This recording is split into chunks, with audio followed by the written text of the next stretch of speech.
I'm back. All your favorite wrestling shows rolled into one.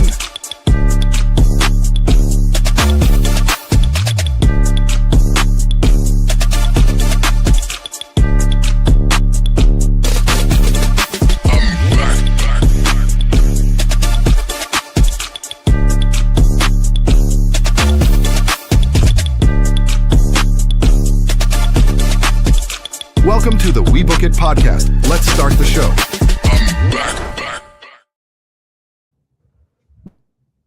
Yo. Welcome to the notorious, infamous Monday Night Raw Dog with the rawest host there is. To my tag team partner, Miss AC Slayer. What is going on tonight?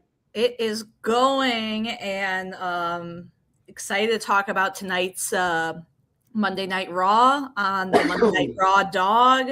So let's get into it. Good episode, a lot of lucha libre. I think there's a lot of good topics that we can hit on. That it is true, and I am the host with the most, the rawest of them all, Mr. Teddy Lemon Pepper Step Along, and we are going to get into it tonight. So let's jump into it. We started the show off with Stephanie Valkyrie. Opening up, calling out Liv Morgan, wanting to get her lick back and her title back. But in her doing that, she gets Liv Morgan actually come out, and they're cutting their promo and doing what they do best. So how'd you feel about the promo to start the show out tonight? I actually liked it, and I think I know Stephanie's been kind of out of the picture for a little bit, but I will say that I think her English has improved a lot, because before she was cutting promos in Spanish. Oh, yeah. So you can tell she's been training and practicing, and I really appreciate that, especially since that, she's, in WWE, it's kind of a global audience. So you can tell she's working hard on it. And I don't know about you, but I'm really sick of Liv and this title reign. I don't know if Stephanie's going to be the one to, dethrone her, but I think it's good to see her back on the scene and at least having a challenge for Liv, because I'm sick of it. I'm just being honest. I'm sick of Liv Morgan's title reign too, and to be honest, I'm sick of the Judgment Day. Yes, still being a faction. Like people talk about how sick of the Bloodline they are. I'm sick of Judgment Day because they're just losing. They're worse. Creativity. They're just losing creativity so fucking fast, and it's getting on my nerves. But in her calling out Judgment Day, they do the jumping of Stephanie Valkyrie, and in comes the man to try and save the day. Yes. And yet Judgment Day still stands tall. Yeah. So it's interesting to see. I would just wish they'd go ahead and give us Becky Lynch versus Stephanie Valkyrie one-on-one. But I know they got to do the Stephanie Valkyrie, Roxanne Perez, Stephanie Valkyrie, Raquel, yes. Shit, and I like Raquel and I like Roxanne. I think they're amazing. I just wish they would get out of this Judgment Day vortex. For real, because to be honest with you, I'd rather see Roxanne and Raquel together. Yes. Versus Liv Morgan being part of it. Let Liv Morgan do her run as being the annoying champion, like how we got tired of Becky Lynch. Oh, ESPN says it, Sports Illustrated says it. Let her go on her tangent, her and Dirty Dom, and then have them break up or do something to where that Dom can go on his own, because Dom needs to do a lot of in between with AAA and WWE, or he needs to go ahead and drop the title to Grande Americano. Yeah, and come back to WWE and get back in the title picture, because Dom needs to be a main event player by now. Absolutely. And I think if for anybody that watched our, Sunday night show last night, we were talking about the differences between how Dom is booked in WWE versus AAA. And, it's such a stark difference. And I wish they would kind of, maybe carry that on and make it canon in WWE, because he's a great heel and he can get real heat. So they need to do something different. I sometimes you have to blow up a team just to make everybody better. And that's how I feel about Judgment Day. Same here. So after that, we had a segment with the Usos. Backstage is running because they're so excited that they're bringing Solo back to the OTC and to the family. So you could just see the dissension and just the overall irkness that Solo has. And that really wasn't much of nothing. With them bumping in the LA Knight before they went into the Bloodline locker room. But the first match of the night was an impromptu match that we did not get to see the build up for because we are in the United States. Fuck the VPNs. But we had a impromptu match between Javon Evans and Big Head JD McDuck. So it was actually a really good fucking match. Yes. Like start to finish. And we talked about it last night with how the shows are going so far post SummerSlam. Yeah. Shit, the fact that we had 5 matches tonight. Yes. 5. This was a strong episode of Raw. And for it to even end at 9:15, it was not a lot of ads and it was a lot of fucking action. Yep. Like it wasn't a lot of backstage segments. It was in ring. We had 2 first round matches tonight with the Luchadors, and truth be told, those matches on Raw make the show better. Excellent. Like, I'm not gonna lie to you, having Ray Phoenix, having Dragon Lee and El Hito, Dr. Wagner and El Pascal, like amazing. People don't know that like his dad debuted almost 20 years ago on Raw, on WWF Monday Night Raw. And he paid homage to his dad by wearing a similar outfit that his dad wore when he had his first debut. So I implore y'all, if y'all are not watching AAA, please watch AAA, because how WWE is roping AAA into SmackDown and the Raw, like hands down, this would have never happened under Vince McMahon. Nope, and this would have never happened under Vince McMahon.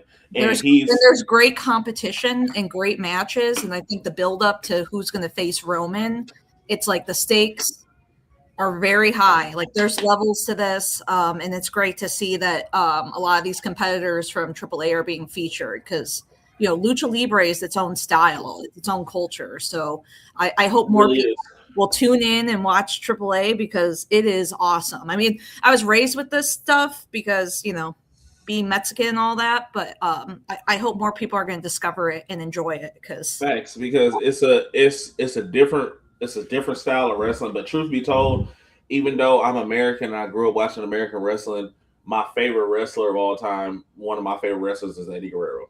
Oh yeah, like hands down, like I did a long time ago. We did a throwback match to Halloween Havoc '96, I believe. Yeah, Eddie Guerrero versus Rey Mysterio, and like the fact that Rey Mysterio was like, Eddie called that whole match on the fly. Like that match there was no rehearsal for that match. So people that know wrestling know that there's rehearsals before the event and everything like that. Eddie Guerrero and Rey Mysterio had no rehearsals and had one of the 5-star match. And Ray had that cool ass outfit. Purple. He had the purple outfit on. We all wanted that one. So here's the crazy thing. Do you know where that outfit was inspired by? Was it like, oh gosh, what was his name? Oh, can't call. Not off the top of my head. Educate me. It was a movie called The Phantom. Oh, okay. So the Phantom was this mystic war, in a sense, a warrior, where he protected these 3 skulls that basically collecting all 3 of these skulls give you ultimate power. It's like an ultimate weapon. But the Phantom's outfit was a purple outfit from head to toe, with the black belt, with the black boots and the black gloves. So it was I feel like it was the homage to that, because he had his question marks all through the outfit. It was the purple outfit all head to toe. So Rey Mysterio is also notorious for never wearing the same outfit twice. Yep. And didn't he have Dominic's name on it too, if you look really closely, like on the back? I don't know. I had to look and see, because I don't know if Dominic was even born in '96. I remember there's one outfit where like if you like one of his gear, he had like if you look closely, it like you can't see it too closely, but it spells out Dominic. Like it was like I think he probably was a baby at the time, maybe, but I'll have to fact check it. We'll check with our sources. We'll check with our sources. Javon Evans got the win. Yep. With an OG cutter. Which was a pretty solid match. And then after the match, Big Cass interfered. Takes out Javon Evans. Javon starts getting his just due back and getting over on Cass, but of course, Dirty Dom comes in and throws him into the barricade, which ends up allowing Big Cass to deliver more assault on Javon Evans, leaving him down. So I feel like that's going to be the next feud is Javon and Big Cass. Yeah. So I don't mind that feud at all. Actually, I like the they're two. I kind of like the older guys coming back and starting a feud. Yeah, truth be told, him and Baron Corbin both started a feud with the new guys. Yep. With the new talent, which is Trick Williams and Javon Evans. It's it's older guys versus newer guys, and also different body types, different like styles. So I think it's actually going to be a good feud. And guys getting redemption and getting a second chance when Vince McMahon isn't around. Yeah. Because Big Cass got let go during the Vince McMahon regime. Yeah. Baron Corbin got let go during the Vince McMahon regime before it became TKO. Because Vince McMahon was the happy Corbin guy. That was all Vince's. Yeah. So that was his creative. And it's like, I can only imagine what Unreal would have looked like if Vince McMahon was on there, because I could just imagine how bad he would have been talking about talent and the skill they have. I don't think Vince would have ever done Unreal. Let's be honest. Like he still believed in like real kayfabe. So, Yeah. Let's be real. Like really, really did.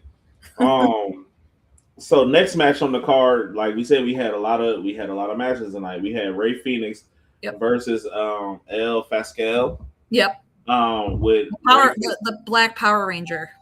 The Black Power Ranger. That's what he did. But his dad's outfit, I gotta find a picture on Facebook. They had the picture from '96, I believe, until now, and his dad's outfit was like the Gold Ranger. Oh, cool. Back then. So like before the Gold Ranger was the Gold Ranger, his outfit was that. So I was like, that's pretty fucking dope. Rey Fenix gets the win. And truth be told, outside of Chad Gable versus Rey Mysterio, that match might have been match of the night. Yeah. They toured the fucking house down. How do you feel about that match with Rey Fenix? I really liked it, and I think it's like good to see Rey Fenix being featured on on Raw. I know he's been doing a lot of work in AAA, but I think a lot of us were kind of and I think we've expressed this on some of the other podcasts, like concerned that he wasn't getting enough spotlight on some of like the main roster, especially since they have a 3-hour show. Yeah, and they haven't put the Lucha Brothers back together, and I know they're kind of hinting at it, and maybe we'll get that in maybe a couple of months or a year.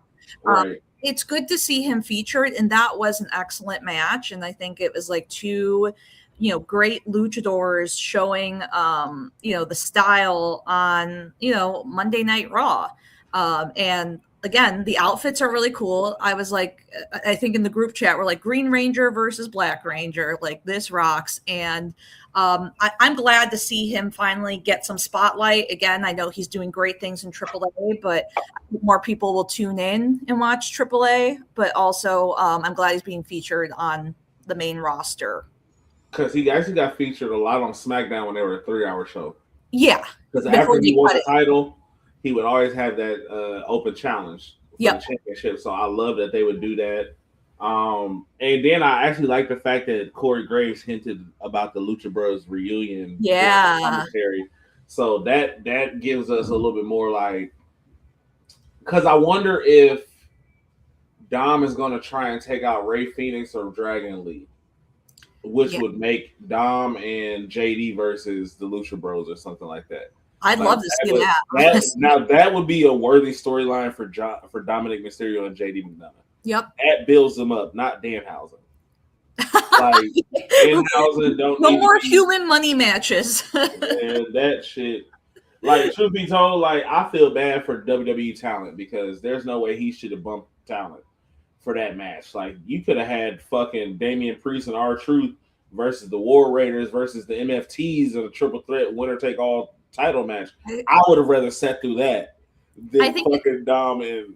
I think it's just like an economic like decision because Danhausen sells so much merch. He's over. He's undeniable. And it's bad because the numerics are for kids when in actuality consumers are adults. Well, moms and dads buy shit for their kids. No, that's what I'm saying. Like we buy the stuff for the kids because it's what the kids want. But if it was us spending our money, it wouldn't be as many adults getting Danhausen gear as it is the kids getting Danhausen gear. You're talking to the girl who does have some Danhausen gear. So. The women are different. I get your point. Women are different because y'all like people just because. No. I mean, I'm a Kit Wilson fan, but it's too bad we don't have the graphic. You just proved my point. Thank you. Man. That's a stereotype. You just like people, okay? It is what it is. Yeah. It's just like women that come into wrestling that don't know much, but they fucking love Roman Reigns just because it's Roman Reigns. I don't blame them. Like, he's sexy. I have friends who started watching wrestling like 2 years ago. Roman Reigns. Other women, and they they start learning about like all the lore, and they're like, yeah, I like Roman. Oh, like who's this guy? It's like, yeah. Like wrestling is for everyone. It's a buffet. It is. It's a smorgasbord. All right. So after that, we have a backstage interview with Kathy Kelly and Stephanie Vaquer, and then in comes Becky Lynch again, and basically Stephanie Vaquer is telling Becky Lynch, "I don't need your help, but if you keep getting in my way, me and you gonna have a problem." So it's setting up that one-on-one match that we know is coming. It might happen at War Games. It might not, because truth be told, right now we don't even really have anything to build up to War Games, even though we got Money in the Bank coming. Yeah. Only thing we have building towards War Games right now is LA Knight, Solo Sikoa, and Royce Keys versus the Bloodline, but with the dissension of Jacob Fatu because of him having to cut ties with everybody. Yeah. Because of but the thing is, like, the ultimate thing with all of this is that you gave your word, and y'all know how y'all family is when it comes to tradition. So it's like, if you say we're going to do tribal combat, and if you lose, you're going to acknowledge me, but you don't acknowledge me, hey, I'm beating your ass. Jacob, you said you wanted to fight me and you wanted to take this title. You didn't want to fall in line. You wanted to be the head. Okay, fall in line now, because your word means more than anything else. You want to get out this shit? It's blood in and blood out. You got to get your ass whooped to get out of this. But I see the angle that they're playing it now. Yeah. Because bringing back what Solo said 3 years ago, I was like, oh, Triple H, you in your bag. You was foretelling us some shit 3 years ago that we didn't even think we was gonna see about right now. Long-term storytelling. and it always gives more. It always gives more to the line of the Bloodline, because I'm seeing Jimmy in a whole different light right now. Yeah. I'm seeing Big Jim in a whole different light right now, and it's an interesting light because I can see him now possibly getting, like, him. I will say this much: Big Jim might not ever get a World Heavyweight Championship. Yeah. But I could see him getting an Intercontinental title just through the lines of the Bloodline, or I could see him getting a U.S. title because of the help of the Bloodline or his brother or something like that. Like, I can see that in him just giving me a good 40 to 60 days as champion. Yeah. And it doesn't have to be a long title. Some of the best promos. You know what I'm saying? Like, some of the best promos in that aspect. So I'm seeing a lot of those different things right now. If Jey could do it, like, but Jey isn't Jey's aura is because of him always getting sunned by Roman and then getting out on his own and making it happen without the Bloodline. Yep. Jimmy's more so thing of like, I'm big bro to a lot of y'all except Roman. But like at the same time, like, I know what I'm talking about and I know what I'm doing. And you give me the reins, watch what I can do with it. Yeah. So I see it coming for Big Jim, and he gonna get a title reign eventually, because Trent can't be the only one with singles gold and him not having no singles gold in that household. You know what I'm saying? Yeah, and also it's like, the people who are champions right now, everybody needs a break eventually. Like, take some time off. They need to like spend time with their family, and it's kind of like a time-honored tradition. It's like, I'll drop the title for a little bit, like take some time off. So like I could definitely see it happening, and I think he's more than worthy of it.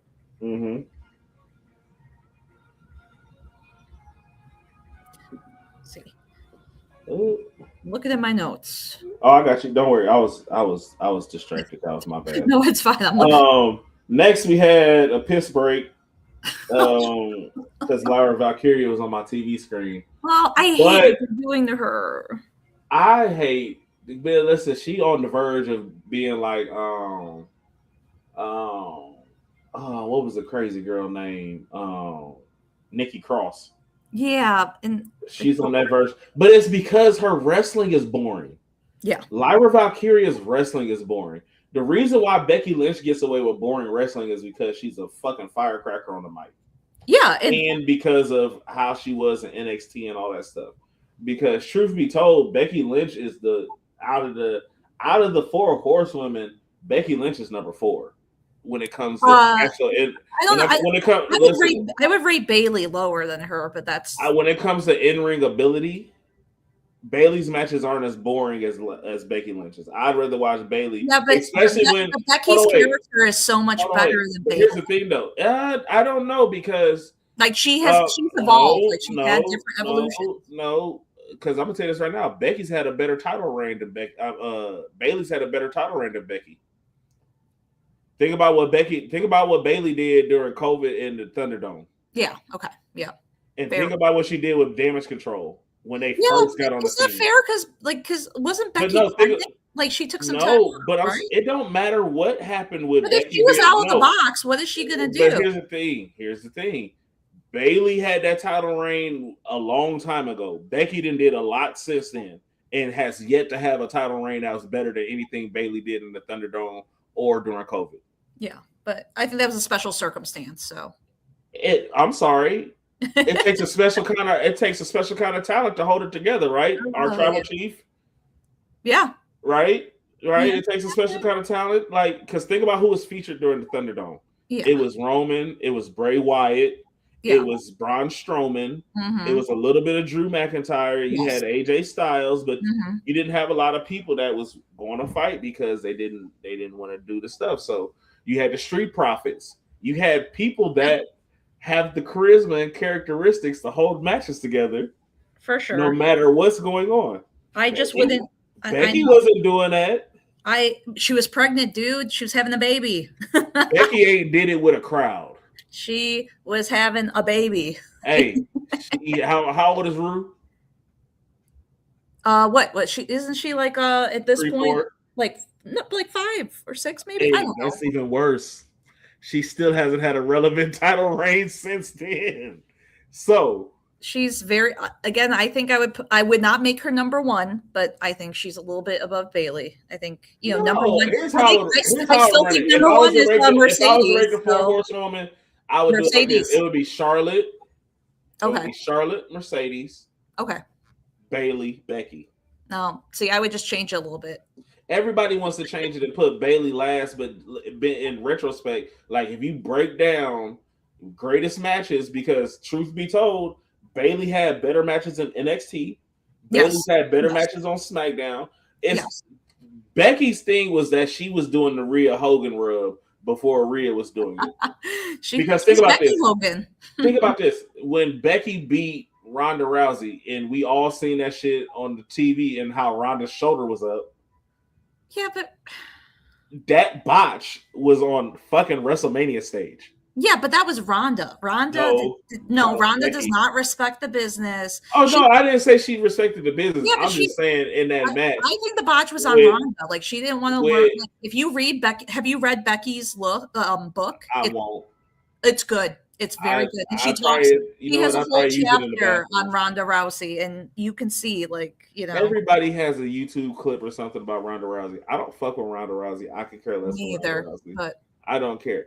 But I'm just saying that when it comes to Bayley, I'm just saying when it comes to Becky, I feel like because of who she's married to and the situations and things that there is, that's a power couple.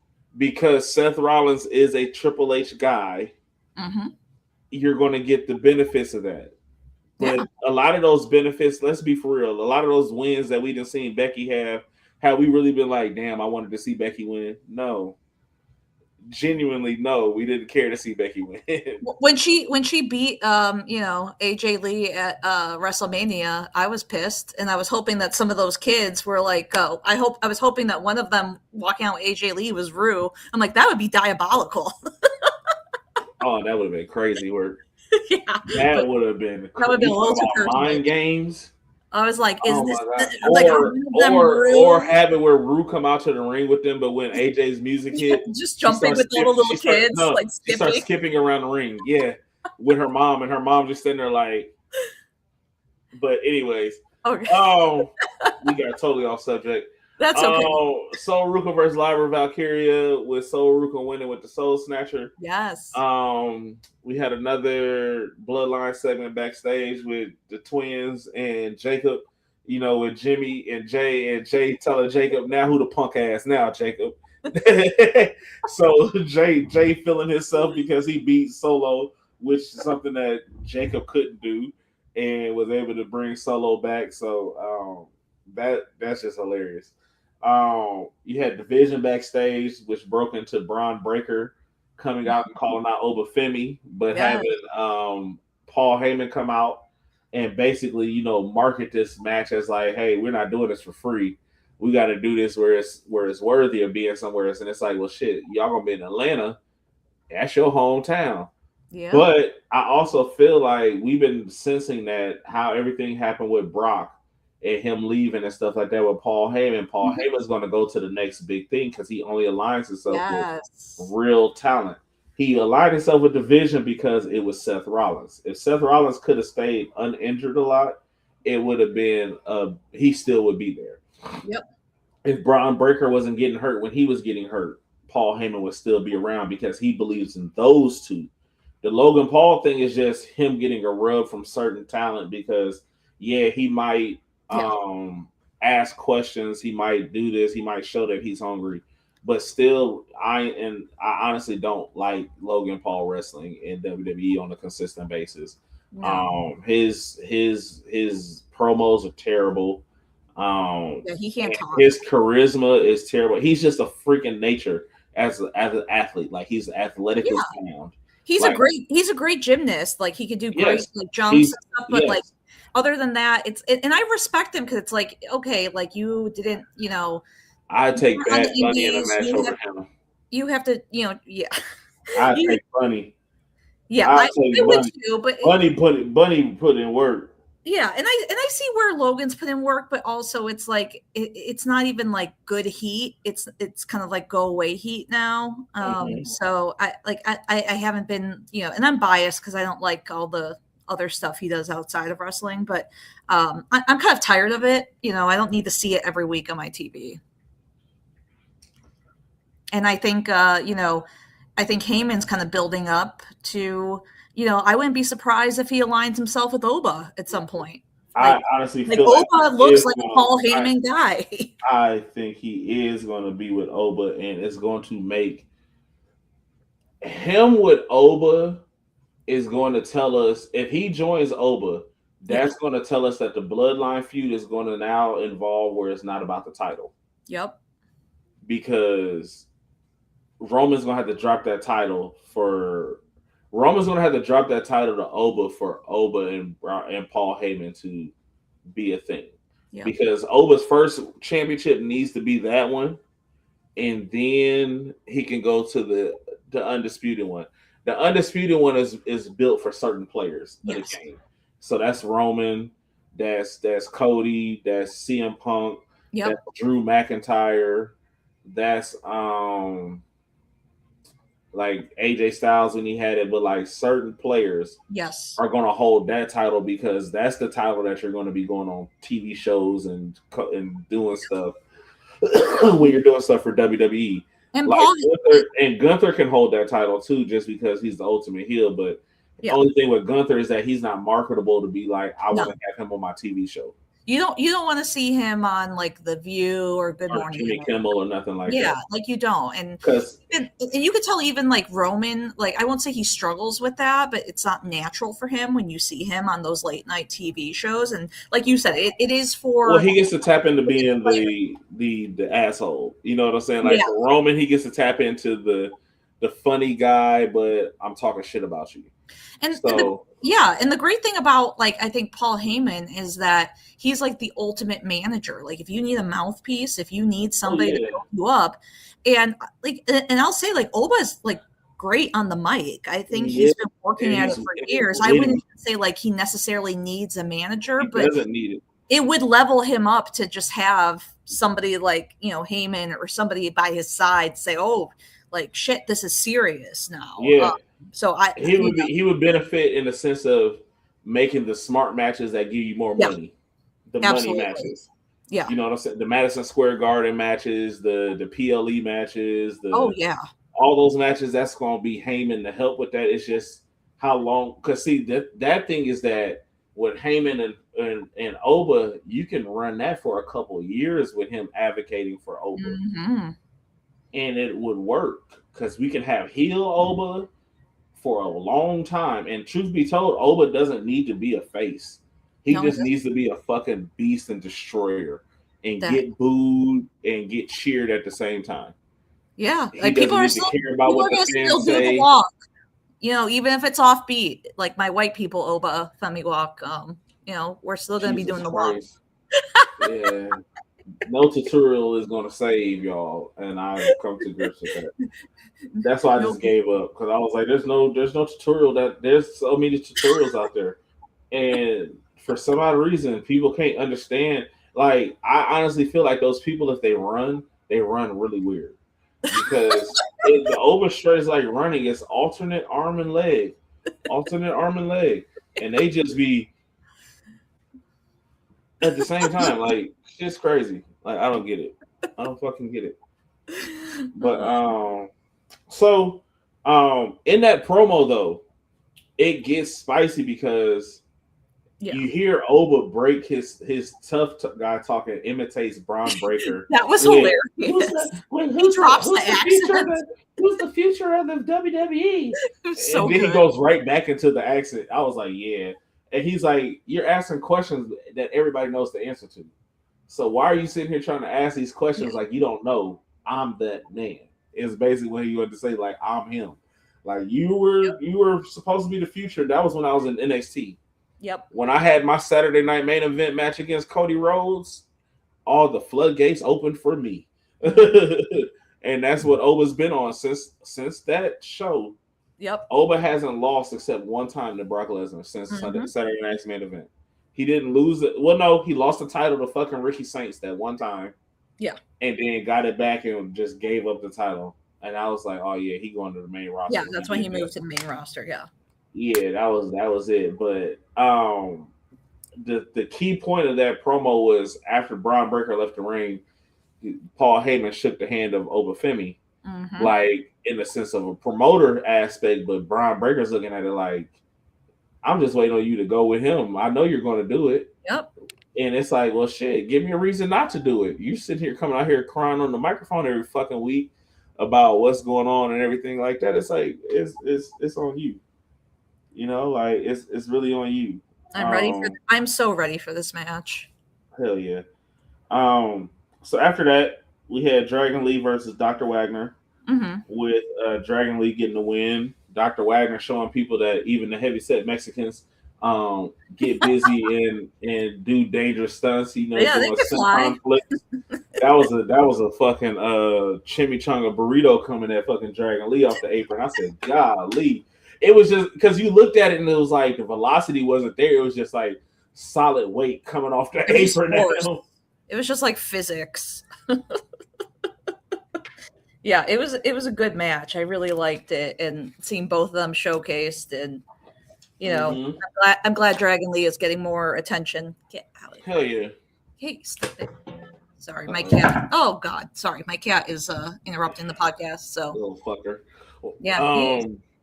Then we had probably the match of the night that got a "This is awesome" chant. Yep. Which was Chad Gable versus Rey Mysterio. Mm-hmm. Even in the match where people were wanting Rey Mysterio to win because he was able to hit 2 619s and the splashes and get out of the ankle lock. Yep. But to win on a roll up the way they did it, I was like, it was perfect. Like, it didn't have to be a finisher win. It was, you rolled me up, I roll you up, but we've been going and we tired, and this is the end of the match, and this is how we do it. And it was a great ass match. No, it was great. It was great. And it was like, honestly, like I was happy to see Gable retain it. And there was like a good, I think, show of respect. And I think they're still, you know, it's still building off the storyline of like, hey, like Gable being like, I respect Lucha Libre now. And, you know, in both, like you said, like there was like multiple roll-ups. There was a few times where, you know, leading up to it where the 619 did not connect. So, you know, it was really like, it was kind of like a masterclass in like technical wrestling. Cause I think Gable is like a great technical wrestler. And usually that stuff bores me, but I always enjoy it when it's Chad Gable. And especially when you have somebody like, when he's facing somebody like Rey Mysterio. And, you know, I think it was probably one of the, maybe like, it's probably my favorite match of the night. I mean, there were some other good ones, like the El Fiscal versus Ray Phoenix one was also very good. But I think that was the only match that got the "This is awesome" chant. Yeah, I think it was like a close one too, but I really liked it, and you know, and it's good. It's like, you know, Rey Mysterio's working so hard. It's like, oh, you're the general manager of AAA. You're still wrestling here. Like, how the fuck do you have time for all? Still active as wrestler at that. Jesus, that's the crazy like, part. how are your knees still like intact, dude? I don't know how he does it, but he does it, and it's the vibranium shots. So gotta be something because he's doing something. Those stem cells plus vibranium. And then to cap off the night on Monday Night Raw, we had the Bloodline having Solo delivered to them, and it was just pure build up from start to finish. Because during this build up, you have Roman scolding Solo because Solo basically didn't keep his word. Yep. He had a video package talking about Solo, how you said on the premiere of Raw when we had tribal combat that if you lost, you'd acknowledge me, you'll do this, you'll do that, and you didn't keep your word, Solo. So why is it that you think this is funny? Why do you think this? Why do you think that? Like, what's really going on, Solo? And he even took Solo's glasses off and stepped on them. He disrespected Solo, but then Jacob came in and hit Solo and caught him with a tongue and death grip, laid him out. After they laid him out, you know, Roman promoted the Usos the captains with black Ulafalas, which was pretty dope. Them was pretty tough. They look cool. They actually. A lot of you, I might have to order me one of them with the Bloodline T-shirt. I was like, that bitch go crazy. I need that. I need that one. But you know, basically telling everybody, you know, if anybody disrespect the Usos, they disrespected him. But in the background, you see Jacob just besides himself, like, why are they getting acknowledged? But at the same time, it's like, Jacob, you just got acknowledged when you came to the Bloodline. You acknowledged the OTC. You got the wooden Ulafala, like you got one by yourself. But at the same time, the Usos is looking like, man, what the fuck going on? But now it's their opportunity because they actually ran the play, succeeded in running the play, and made this shit happen. So now you mad because they did it and it wasn't you.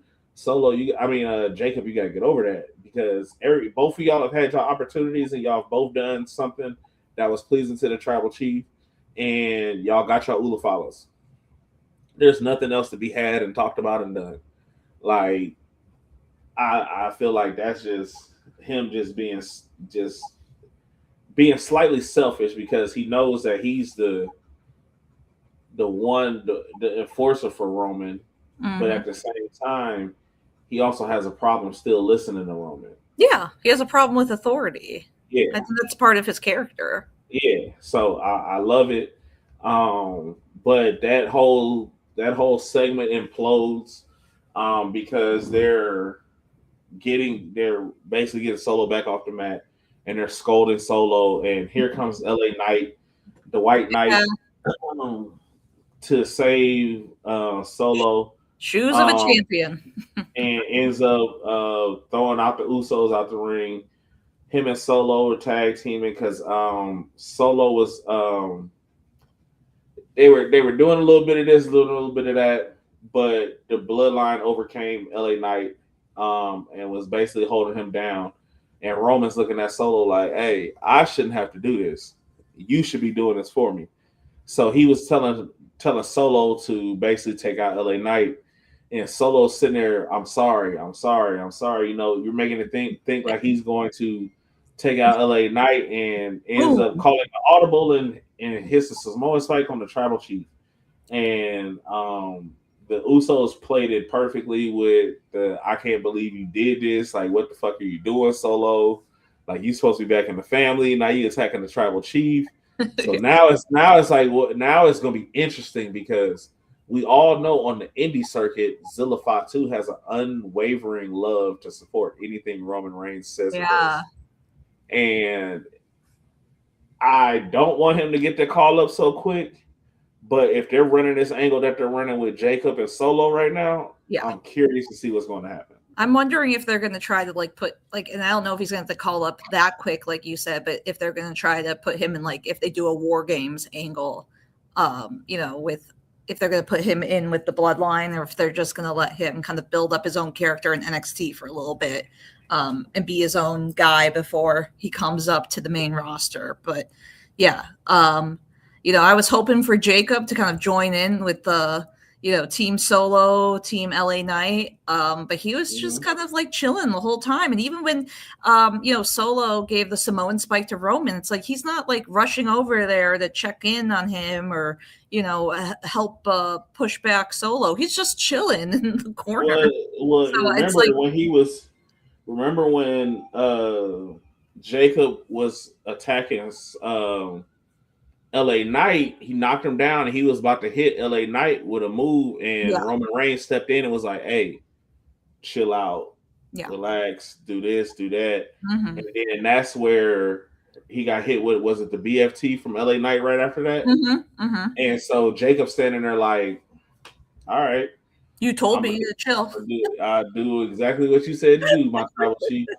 So what do you want from me?" Because it's a point where it's like, what do you want from me? I was going to help. I was going to take him out, but you said don't touch him.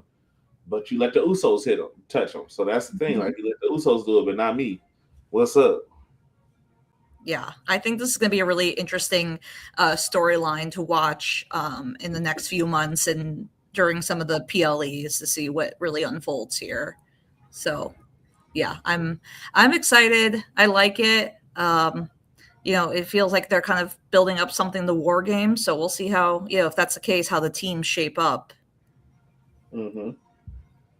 So that does it for the Monday Night Raw card. I'm shocked. This is the longest I think we've actually went AC, just the two of us. Yeah, no, this is why this is the greatest tag team. It's shake and bake. So shake and bake. If you're not first, you're last. That's why I put in the group chat. Yep. You know, I just wake up in the morning, I piss excellence, you know. It's just sweet baby Jesus, watching your baby Einstein videos, learn about shapes and colors. You know, when you're excited, I don't really know what to do with my hands. I don't know what to do with my hands. So they're just here. But as far as the best damn tag team in all of podcasts, and we book it for Miss AC Slay Her and me, Mr. Teddy Lemon Pepper Step Alone. We hope you guys had a good night. Enjoy Monday Night Raw. And until then, keep those book and pencils sharpened. And peace out.